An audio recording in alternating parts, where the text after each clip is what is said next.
Ya, selain wacana penundaan pemilu, isu adanya kecurangan dalam proses seleksi peserta pemilu 2024 juga semakin berembus kencang. Komisi Pemilihan Umum pun didesak untuk mengaudit sistem informasi partai politik atau SIPOL secara gamblang. Untuk membahasnya malam ini telah bergabung bersama kami lewat sambungan Zoom peneliti dari Perkumpulan untuk Pemilu dan Demokrasi atau Perludem, Mas Fadli Ramadhanil. Selamat malam, Mas Fadli. Malam, Mas Taufik. Ya, sejauh mana sebenarnya audit SIPOL ini akan menguak dugaan manipulasi data dalam proses verifikasi parpol peserta pemilu 2024? Ya, pertama tentu dalam suasana di mana kuatnya dugaan perubahan secara tidak sah dan manipulasi terhadap data atau kemudian proses verifikasi partai politik calon peserta pemilu, keberadaan SIPOL atau Sistem Informasi Partai Politik sebagai instrumen yang digunakan oleh KPU dalam pendaftaran partai politik peserta pemilu menjadi penting untuk kemudian dibuka. Nah, kenapa semua data kemudian digunakan oleh KPU di dalam melakukan verifikasi partai politik calon peserta pemilu, itu semuanya terhimpun di dalam SIPOL. Nah, dugaan yang paling kuat sekarang ini kan adalah terjadinya hal-hal yang kemudian dilakukan secara melawan hukum oleh komisioner KPU atau kemudian pejabat di lingkungan Komisi Pemilihan Umum yang kemudian melakukan tindakan yang kemudian bertentangan dengan peraturan perundang-undangan, khususnya ketika diduga memerintahkan mengubah hasil verifikasi yang dilakukan oleh petugas penyelenggara di lapangan dari awalnya tidak atau belum memenuhi syarat menjadi memenuhi syarat, atau kemudian mempermudah kelolosan partai politik yang belum memenuhi syarat menjadi peserta pemilu. Nah, semua hasil verifikasi itu juga kan disampaikan oleh KPU sendiri, itu juga akan diunggah di dalam. Nah, makanya semua informasi yang ada di dalam SIPOL menjadi penting untuk diperiksa.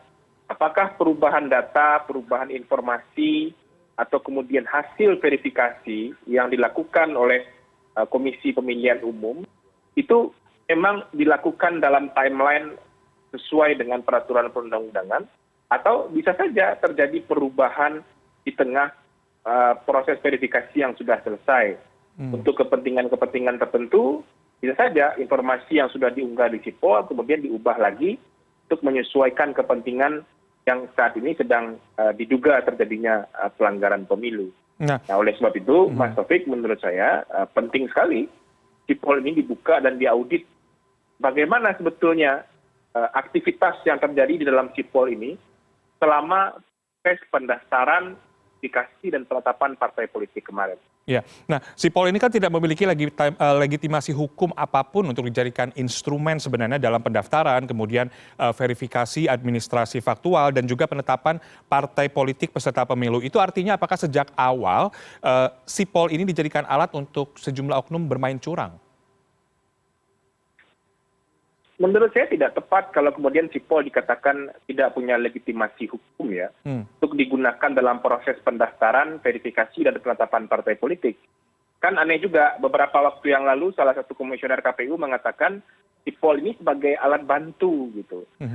Padahal kalau kita cek dan kita periksa perjalanan penggunaan SIPOL ini di pemilu 2024, semua informasi partai politik itu dihimpunnya di SIPOL. Kan tidak ada penyerahan informasi partai politik secara manual kepada KPU, sekarang kan tidak ada. Memangnya KPU dalam melakukan verifikasi kepengurusan, verifikasi kantor, verifikasi keanggotaan, itu datanya memang ada sumber lain selain SIPOL. Yang saya tahu tidak ada. Jadi sebetulnya keberadaan SIPOL menjadi penting untuk kemudian dalam daftaran verifikasi dan penetapan partai politik. Kalau legitimasi hukumnya ada di dalam peraturan KPU tentang pendaftaran, verifikasi, dan penetapan partai politik peserta pemilu itu pengaturan soal SIPOL ada. Jadi aneh juga kalau kemudian tiba-tiba sekarang KPU mengatakan SIPOL hanya sebagai alat bantu saja. Ketika kemudian kemarin SIPOL akan digunakan sebagai tools untuk pendaftaran dan verifikasi partai politik, dibangga-banggakan betul bahwa SIPOL jadikan sebagai instrumen pendaftaran dan verifikasi partai. Ini sudah sesuai dengan semangat paperless ya, tapi partai politik Ya, Sekarang giliran ada dugaan skandal seperti ini, Sipol dikatakan hanya sebagai alat bantu. Ya. ya. Nah, Tidak ini yang hanya menurut saya menjadi sebuah anomali. Ya, tidak hanya tadi Anda sebutkan bahwa KPU mengklaim bahwa Sipol itu sebagai alat bantu, tapi juga KPU sampai saat ini masih membantah adanya kecurangan dan menganggap desakan untuk mengaudit Sipol itu dinilai berlebihan. Tanggapan Anda seperti apa?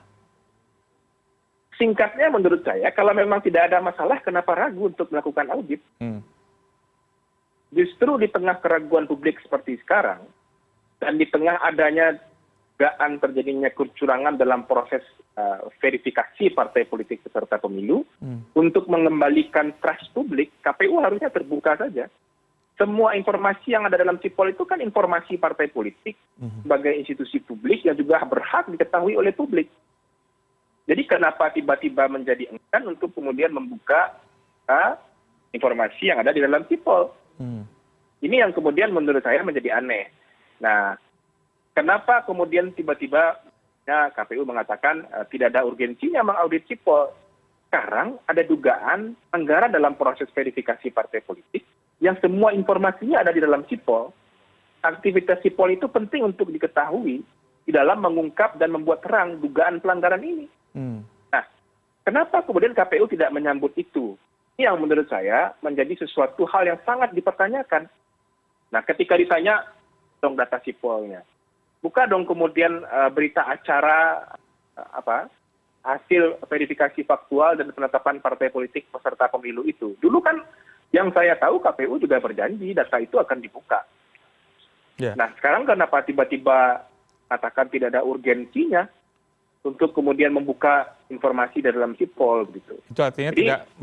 bagi saya, institusi publik yang bertugas menyelenggarakan pemilu, KPU harusnya sensitif dengan respon publik yang kemudian sekarang meragukan proses verifikasi yang dilakukan oleh KPU karena sudah banyak informasi, data, dan petunjuk yang mengatakan ada dugaan pelanggaran serius di dalam proses verifikasi partai politik yang baru saja berlalu. Ya, itu termasuk ancaman dan juga intimidasi begitu ya dari KPU pusat yang dilaporkan oleh beberapa orang. Nah, selain itu juga KPU mengatakan sesuai dengan peraturan KPU nomor 4 tahun 2022 sudah memberikan kewenangan kepada Bawaslu beserta jajarannya hingga tingkat daerah untuk mengawasi Sipol. Nah, itu apakah artinya Bawaslu juga harus bertanggung jawab? Iya, menurut saya iya.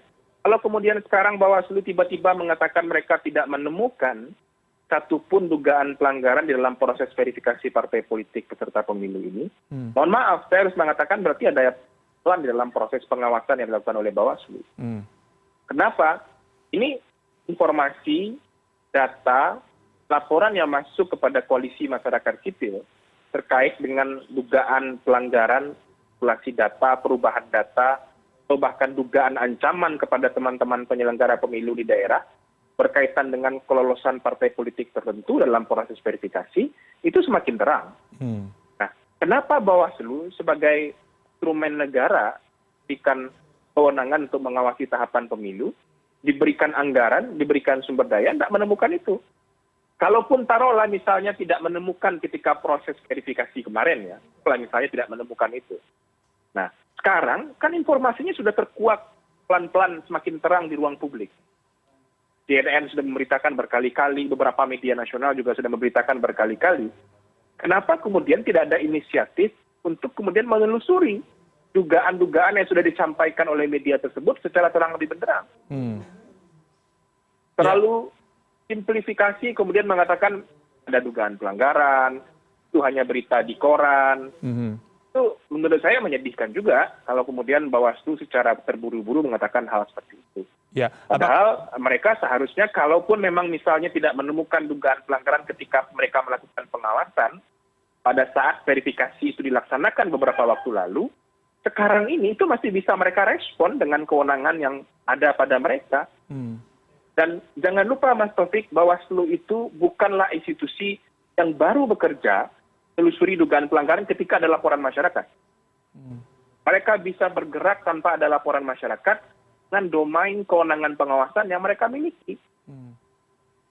Apakah Anda melihat itu artinya ada skenario atau mekanisme sistematis yang akhirnya pada ujungnya adalah akan merusak proses demokrasi dan pemilu di Indonesia? Kalau menyimpulkan itu sebagai skenario, menurut saya terlalu terburu-buru juga. Hmm. Tapi yang bisa saya katakan hari ini adalah ada keinginan atau ada keengganan yang kemudian dari institusi Bawaslu untuk ikut terlibat membuka dugaan pelanggaran ini. Tidak ada keinginan yang kuat menurut saya, paling tidak sampai hari ini. Di mana kita berpijak untuk mengatakan itu, ya dari pernyataan-pernyataan komisioner Bawaslu. Harusnya ketika ini sudah ribut di media, teman-teman masyarakat sipil sudah menyampaikan informasinya, bahkan sudah ada pelanggaran etik yang dilaporkan kepada DKPP, media mainstream seperti CNN, Tempo, seperti Kompas sudah memberitakan ini, harusnya mereka bergerak dengan sensitivitas institusi negara yang diberikan otoritas mengawasi pengawasan pemilu untuk mengungkap ini gitu. Itu masih bisa mereka lakukan. Yeah. Nah, jadi kalau dikatakan ini sebagai sebuah skenario besar, saya tidak mau mengatakan itu.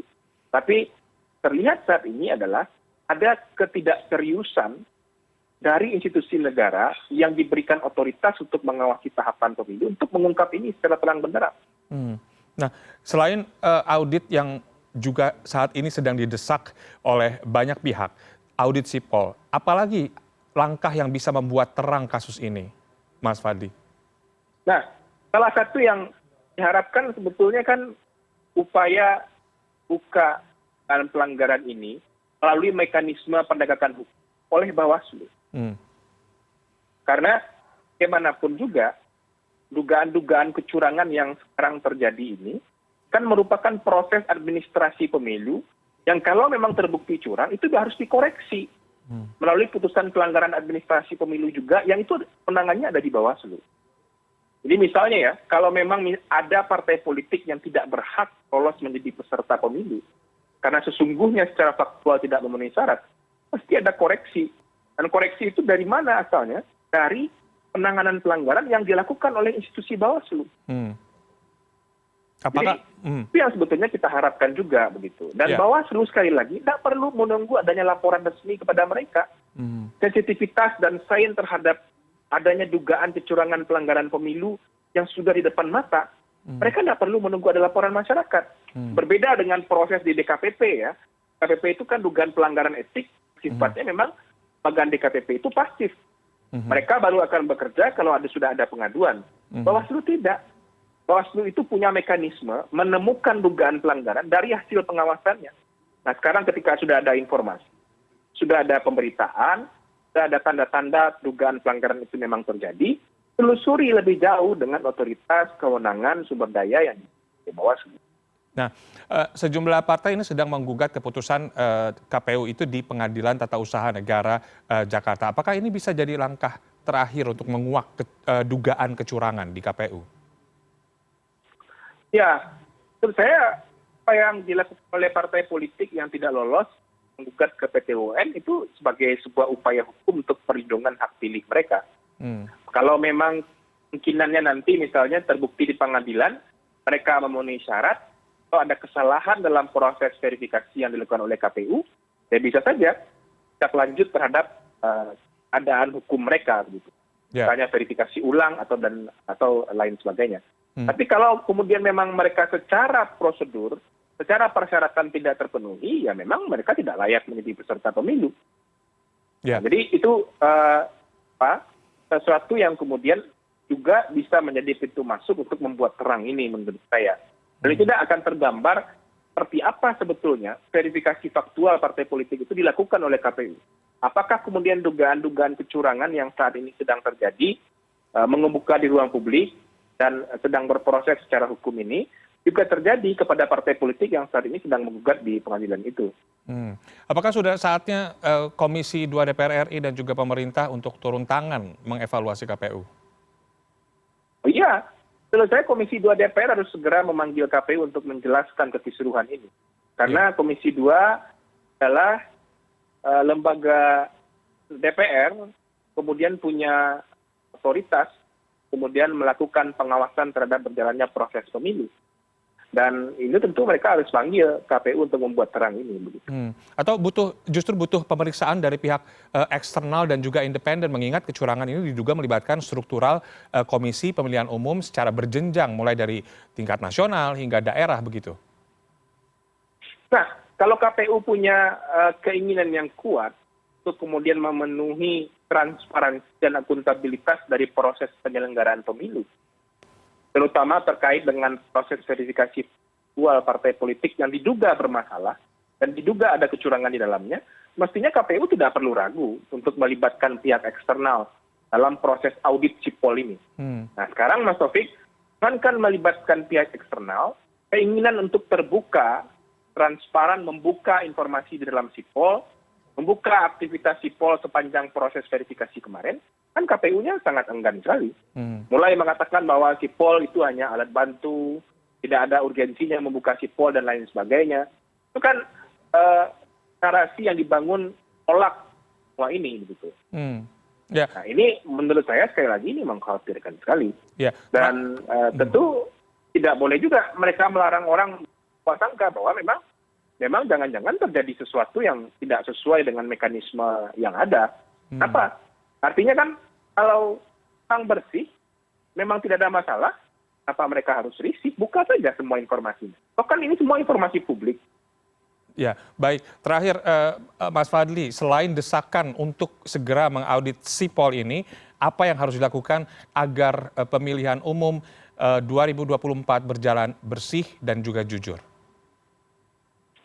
Pertama, menurut saya dipisahkan ya, ini adalah dugaan kecurangan yang dilakukan oleh oknum penyelenggara pemilu yang kemudian tidak ada hubungannya dengan siklus dan berjalannya tahapan pemilu.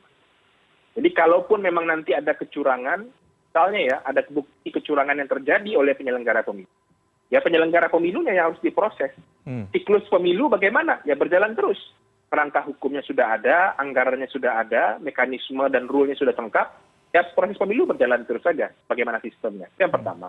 Yang kedua, menurut saya, KPU sebagai institusi penyelenggara pemilu tidak boleh main-main dalam menyelenggarakan pemilu. Pemilu adalah kejawantahan dari kedaulatan rakyat, dan ini ujian demokrasi kita betul-betul sudah dilandaskan pada dasar hukum sesuai dengan konstitusi kita. Pemilu tidak boleh dilaksanakan pangan seperti ini. Nah ini akan membuat pengkhianatan terhadap negara demokrasi konstitusional bagaimana diatur di dalam konstitusi kita. Ya, dan tentunya juga kita berharap Bawaslu RI sebagai mitra pengawas KPU harus bersuara dan harus melakukan langkah-langkah peringatan dan menyelidiki pelanggaran ini, dan juga DKPP sebagai penjaga etika penyelenggara harus aktif juga untuk menemukan pelanggaran etika penyelenggaraan yang sudah membuat gaduh ruang publik ini. Terima kasih Mas Fadli Ramadhanil atas waktunya bersama CNN Indonesia Prime News. Selamat malam dan salam sehat selalu.